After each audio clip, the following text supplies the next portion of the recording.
السلام عليكم ورحمة الله تعالى وبركاته. الحمد لله رب العالمين والعاقبة للمتقين والصلاة والسلام على أشرف المخلوقين وعلى آله وصحبه أجمعين أما بعد. പ്രിയമുള്ള രക്ഷിതാക്കളെ, പരിശുദ്ധമായ റജബ് മാസത്തിന്റെ അവസാന ദിനരാത്രികളിലാണ് നമ്മൾ നിലകൊള്ളുന്നത്.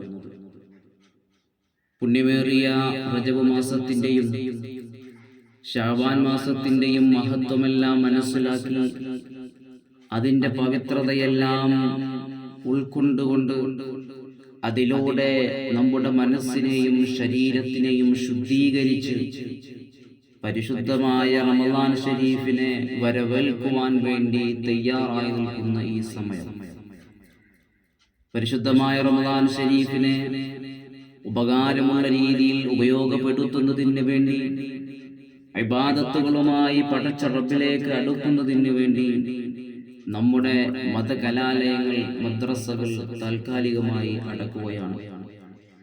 മുൻകാലങ്ങളിലെ പോലെ റമളാൻ അവധിയും പെരുന്നാൾ ആഘോഷമെല്ലാം കഴിഞ്ഞ് വീണ്ടും നമുക്ക് പരിശുദ്ധമായ ദീനിന്റെ രംഗത്ത് നമ്മുടെ മദ്രസകളെ സജീവമാക്കേണ്ടതുണ്ട്. അല്ലാഹു സുബ്ഹാനഹു വ തആല അതിനുള്ള തൗഫീഖ് നമുക്ക് എല്ലാവർക്കും നൽകി അനുഗ്രഹിക്കുമാറാകട്ടെ. അതിനുള്ള ആയുസ്സും ആരോഗ്യം ആഫിയത്തും അല്ലാഹു പ്രദാനം ചെയ്ത് അനുഗ്രഹിക്കുമാറാകട്ടെ എന്ന് ആത്മാർത്ഥമായി ദുആ ചെയ്യുകയാണ്. പ്രിയമുള്ള രക്ഷിതാക്കളെ, സർവശക്തനായ അല്ലാഹുവിന്റെ തൗഫീഖിനാൽ പരിശുദ്ധമായ ദീനീ രംഗത്ത് പൂർവസൂരികളുടെ അധ്വാനത്തിന്റെ അപ്പം ഭക്ഷിക്കുന്നവരാണ് കേരളത്തിലെ മുസ്ലിം സമാജം. ഉത്തരേന്ത്യയിൽ നിന്നും തികച്ചും വിഭിന്നമായി 10,000-ത്തിലേറെ മദ്രസകളും 100 കണക്കിന് അറബി കോളേജുകളും മാത്രമല്ല ഒരു ഇസ്ലാമിക യൂണിവേഴ്സിറ്റി തന്നെയും തുടങ്ങുകയും അത് നടത്തിക്കൊണ്ടുപോവുകയും അതിനെ വളർത്തുകയും അതിലൂടെ സുഹൃതരാകുവാനും സൗഭാഗ്യം ലഭിച്ചവരാണ് മലബാറിലെ മുസ്ലിം സമുദായം. ഹബീബായ റസൂലുള്ളാഹി സ്വല്ലല്ലാഹു അലൈഹി വസല്ലമ തങ്ങളുടെ കാലഘട്ടത്തോളം ചെന്നെത്തുന്നതാണ് മലബാറിന്റെ ദീനീ രംഗത്തെ ശ്രമങ്ങളും വിജയങ്ങളും. ഹബീബായ റസൂലുള്ളാഹി സ്വല്ലല്ലാഹു അലൈഹി വസല്ലമ തങ്ങളുടെ കാലഘട്ടത്തിൽ തന്നെ പരിശുദ്ധമായ ദീനുൽ ഇസ്ലാമിന്റെ സന്ദേശം നമ്മുടെ കേരളക്കരയിൽ എത്തിയിട്ടുണ്ട്. അതിലൂടെ ഹബീബായ സ്വല്ലല്ലാഹു അലൈഹി വസല്ലമ തങ്ങളിലേക്ക് നമ്മൾ ചേരുന്നുണ്ട്. നമുക്കറിയാം, പണ്ടുകാലങ്ങളിൽ മതവിദ്യാഭ്യാസം നൽകിയിരുന്നത് പള്ളികളിലായിരുന്നു. ഓത്തുപള്ളികളുമായി പരിലസിച്ചിരുന്ന മതവിദ്യാഭ്യാസ മേഖല 20-ാം ശതകത്തിന്റെ മധ്യത്തോടെയാണ് മദ്രസകളിലേക്ക് കൂറുമാറുന്നത്. 1950-കളിൽ തുടങ്ങിയ മദ്രസകളുടെ രൂപവും ഭാവവുമല്ല ഇന്ന് നമ്മുടെ മുമ്പിൽ കണ്ടുകൊണ്ടിരിക്കുന്ന മദ്രസകൾക്കുള്ളത്. കാലത്തിനനുസരിച്ചുകൊണ്ട് പുതിയ രൂപവും ഭാവവും പ്രാപിച്ചപ്പോൾ അതിന്റെ ഭാഗമായി നമ്മുടെ മദ്രസകൾക്കും വളരെയധികം പുരോഗമനം കൈവരിക്കാൻ സാധിച്ചിട്ടുണ്ട്. വളർന്നു വരുന്ന വിദ്യാർത്ഥികളുടെ പുതുതലമുറയുടെ മനഃശാസ്ത്രമനുസരിച്ചാണ് നമ്മുടെ മദ്രസകളിൽ അവർക്കുള്ള മതവിദ്യാഭ്യാസം നമ്മൾ നൽകിക്കൊണ്ടിരിക്കുന്നത്. ആ രീതിയിലാണ് നമ്മുടെ വിദ്യാഭ്യാസ ബോർഡ് അവർക്ക് പാഠപുസ്തകങ്ങൾ തയ്യാറാക്കിയിട്ടുള്ളത്.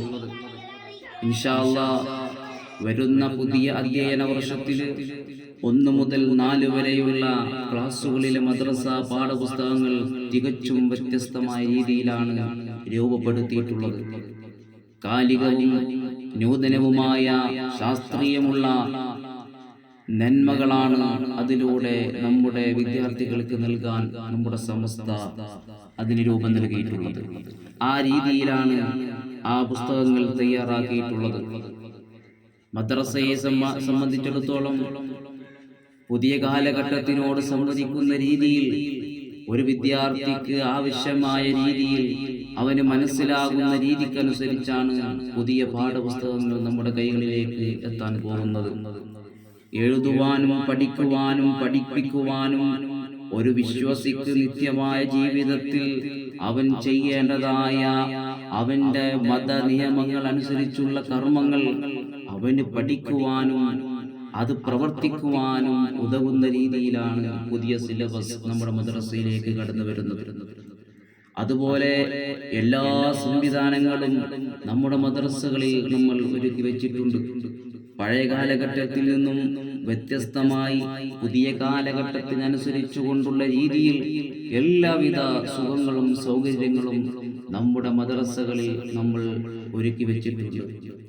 ഖേദകരമെന്ന് പറഞ്ഞാൽ മതവിദ്യാഭ്യാസം പഠിക്കുന്നതിന് വേണ്ടി, ഇൽമു പഠിക്കുന്നതിന് വേണ്ടി അത്തരത്തിലെ മദ്രസയിലേക്കുള്ള വിദ്യാർത്ഥികളുടെ ഒഴുക്ക് കുറഞ്ഞു വരികയാണ്. അതിനൊരു താല്പര്യമില്ലാത്ത അവസ്ഥയിലേക്കാണ് കാലഘട്ടം മുന്നോട്ട് പോയിക്കൊണ്ടിരിക്കുന്നത്.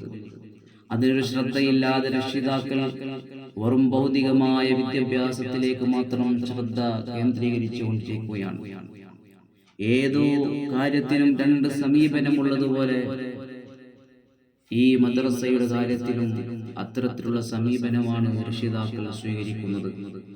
ഒന്ന്, എന്തിനാണ് പഠിക്കുന്നത്? ഇത്രയധികം പഠിച്ചിട്ട് എന്ത് നേടുവാനാ, എന്ത് കരസ്ഥമാക്കുന്നതിന് വേണ്ടിയിട്ടാണ് മദ്രസ പഠനം നമ്മൾ പഠിക്കുന്നത് എന്നുള്ളതാണ്. മറ്റൊന്ന്, ചില രക്ഷിതാക്കൾ ഏതറ്റം വരെ പോയാലും അതിന്റെ പൂർണ്ണമായ പരസമാപ്തി കുറിക്കുന്നത് വരെ അതിനോടൊപ്പം ചേർന്ന് നിൽക്കുന്ന ഒരു വിഭാഗമുണ്ട്. എന്നാൽ അധികം ആളുകളും രണ്ടാമതല്ല ഒന്നാമത് പറഞ്ഞതിനോടാണ് അധികം താല്പര്യമുള്ളവർ. എന്തിനാണ് മദ്രസ പഠനം നമ്മൾ പഠിക്കുന്നത്? എന്തിനാണ് മദ്രസ പഠനം കൊണ്ട് നമുക്ക് എന്ത് നേടാനാണ്? എന്ത് സർട്ടിഫിക്കറ്റാണ് അതുകൊണ്ട് ലഭ്യമാകുന്നത്? എന്ത് ജോലിയാണ് നമുക്ക് ലഭ്യമാകുന്നത് എന്നുള്ള പല ചിന്താഗതികളാണ് പല രക്ഷിതാക്കളിലും ഉള്ളത്. അതുകൊണ്ട് തന്നെ നമ്മുടെ മദ്രസകൾ ഇന്ന് ബസ് സ്റ്റാൻഡുകളെ പോലെയായി മാറിക്കൊണ്ടിരിക്കുകയാണ്. 6 മണിക്കോ അതല്ലെങ്കിൽ 6:15-നോ 6:30-നോ ബെല്ലടിക്കുന്ന മദ്രസകളിലേക്ക് നമ്മുടെ വിദ്യാർത്ഥികൾ കടന്നു വരുന്നത് പലപ്പോഴും 15 മിനിറ്റ് 20 മിനിറ്റ് അതല്ലെങ്കിൽ അരമണിക്കൂറിലധികം കഴിഞ്ഞാണ് നമ്മുടെ മദ്രസയിലേക്ക് നമ്മുടെ വിദ്യാർത്ഥികൾ കടന്നു വരുന്നത്.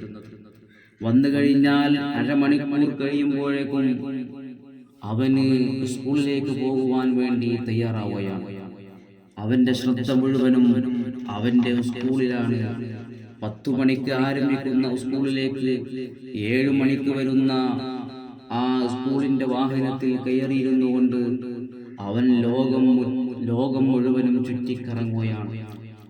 ആ സ്കൂളിന്റെ മദ്രസ പഠനം കുട്ടികളുടെ മനസ്സിൽ ശക്തവും ആഴത്തിൽ പതിഞ്ഞതുമായ ഇസ്ലാമിക മൂല്യങ്ങളെ വാർത്തെടുക്കാനുള്ളതാവണം. ഭാവിയുടെ മുസ്ലിം സമൂഹത്തിന്റെ ഭാഗധേയം നിർണയിക്കാനുള്ള ആളെന്ന നിലയിലാണോ ഓരോ കുട്ടിയെയും മദ്രസ പഠനത്തിലൂടെ സമസ്ത ലക്ഷ്യമിടുന്നത്, പരിചയപ്പെടുത്തുന്നത്? സമാധാനപൂർണമായ ഇസ്ലാമിനെ പ്രതിനിധീകരിക്കാനുള്ള പ്രാപ്തി ഓരോ കുട്ടിയിലും ഉണ്ടാവണം. അത് ഉണ്ടാക്കിയെടുക്കണം. അത് ഉണ്ടാക്കിയെടുക്കാനുള്ള ഏക ഇടമാണ് മദ്രസകള്. ഫാത്തിഹയിൽ തുടങ്ങി സ്വലാത്ത് കൊണ്ട് അവസാനിക്കുന്ന നമ്മുടെ മദ്രസ സംവിധാനം, ആ സംവിധാനത്തിൽ ഫാത്തിഹ തുടങ്ങുന്നതിന്റെ മുമ്പ് തന്നെ നമ്മുടെ വിദ്യാർത്ഥികൾ മദ്രസയിൽ ഉണ്ടാകണം. സ്വലാത്തുകൾ ചൊല്ലിയതിന് ശേഷമേ നമ്മുടെ മദ്രസകളിൽ നിന്ന് നമ്മുടെ വിദ്യാർത്ഥികൾ പുറത്തു പോകുവാൻ പാടുകയുള്ളൂ. ആ ക്ലാസ് റൂമിൽ ഉസ്താദിന്റെ മുമ്പിൽ ആ മദ്രസയുടെ സമയം മുഴുവനും വിദ്യാർത്ഥികൾ ഉണ്ടായിരിക്കണം. മറ്റുള്ള മാധ്യമങ്ങളിലൂടെ, ഓൺലൈൻ സംവിധാനങ്ങളിലൂടെ എത്ര വിദ്യാഭ്യാസം നമ്മൾ നേടിയെടുത്താലും ഒരു ഉസ്താദിന്റെ മുമ്പിലിരുന്നു കൊണ്ട് പഠിക്കുന്ന ആ ഒരു വിദ്യാഭ്യാസത്തിന്റെ മഹത്വം വേറെ ഒരു വിദ്യാഭ്യാസത്തിനും ലഭിക്കുകയില്ല. കാരണം ആ ഇൽമ്, ആ പ്രകാശം ഓരോ ഉസ്താദുമാരും ഓരോ അധ്യാപകരും അവരുടെ ഹൃദയത്തിൽ നിന്ന് വിദ്യാർത്ഥികളുടെ ഹൃദയത്തിലേക്ക് നൽകുന്ന സന്ദേശമാണ്. ആ സന്ദേശം നേരിട്ട് ഗ്രഹിക്കാൻ കഴിഞ്ഞാൽ അവരാണ് ഭാഗ്യവാന്മാർ. കാരണം ഉസ്താദിന്റെ ഹൃദയത്തിൽ നിന്ന് നൽകുന്ന ആ സന്ദേശം, ആ ഇൽമ്, ആ പ്രകാശം, അതിലൊരു കറയില്ല, അതിലൊരു മറയില്ല. അത് നേരിട്ട് വിദ്യാർത്ഥികളുടെ ഹൃദയത്തിലേക്ക് കയറുന്നതാണ്. അതിനാണ് മഹത്വമുള്ളത്. അതുകൊണ്ട് നമ്മുടെ വിദ്യാർത്ഥികൾ ആ മദ്രസയുടെ കാര്യത്തിൽ വളരെയധികം ശ്രദ്ധ പുലർത്തണം. രക്ഷിതാക്കൾ വളരെയധികം ശ്രദ്ധിക്കണം. മറ്റുള്ള കാരണങ്ങൾ കൊണ്ട് അവരുടെ മതവിദ്യാഭ്യാസം ഒരിക്കലും മുടങ്ങിപ്പോകുന്ന ഒരു അവസ്ഥ ഉണ്ടാകുവാൻ പാടില്ല. അതിനുവേണ്ടി ഇപ്പോൾ തന്നെ നമ്മൾ ശ്രദ്ധിക്കണം. പുതിയ അധ്യയന വർഷം കടന്നു വരുമ്പോൾ നമ്മളുടെ സ്കൂളുകളും തുറക്കുന്ന സമയമായിരിക്കും, അതല്ലെങ്കിൽ സ്കൂളുകൾ പൂട്ടുന്ന സമയമായിരിക്കും. അതുകൊണ്ട് മദ്രസാ സമയത്തിന് കോട്ടം വരുന്ന രീതിയിലാണ് നമ്മുടെ മറ്റുള്ള ഭൗതിക വിദ്യാഭ്യാസങ്ങൾ പോകുന്നത് എങ്കിൽ അതിനെ ക്രമീകരിക്കാൻ നമ്മൾ രക്ഷിതാക്കൾ ഇപ്പോൾ തന്നെ ചിന്തിക്കേണ്ടതുണ്ട്, മനസ്സിലാക്കേണ്ടതുണ്ട്. ആ രീതിയിൽ മാറ്റിക്കൊണ്ട് നമ്മുടെ മക്കൾക്ക് മതവിദ്യാഭ്യാസം നൽകാൻ വേണ്ടി നമ്മൾ ഊന്നൽ നൽകണം. അല്ലാഹു സുബ്ഹാനഹു വ തആല തൗഫീഖ് നൽകി അനുഗ്രഹിക്കുമാറാകട്ടെ. നമ്മുടെ മക്കളെല്ലാം നാടിനും വീടിനും കുടുംബത്തിനും സമൂഹത്തിനും ഉപകാരമുള്ള മക്കളാക്കി അല്ലാഹു സുബ്ഹാനഹു വ തആല നൽകി അനുഗ്രഹിക്കുമാറാകട്ടെ. വാഖിറു ദഅവാനാ അൽഹംദുലില്ലാഹി റബ്ബിൽ ആലമീൻ. അസ്സലാമു അലൈക്കും വറഹ്മത്തുള്ളാഹി തആല വബറകാതുഹു.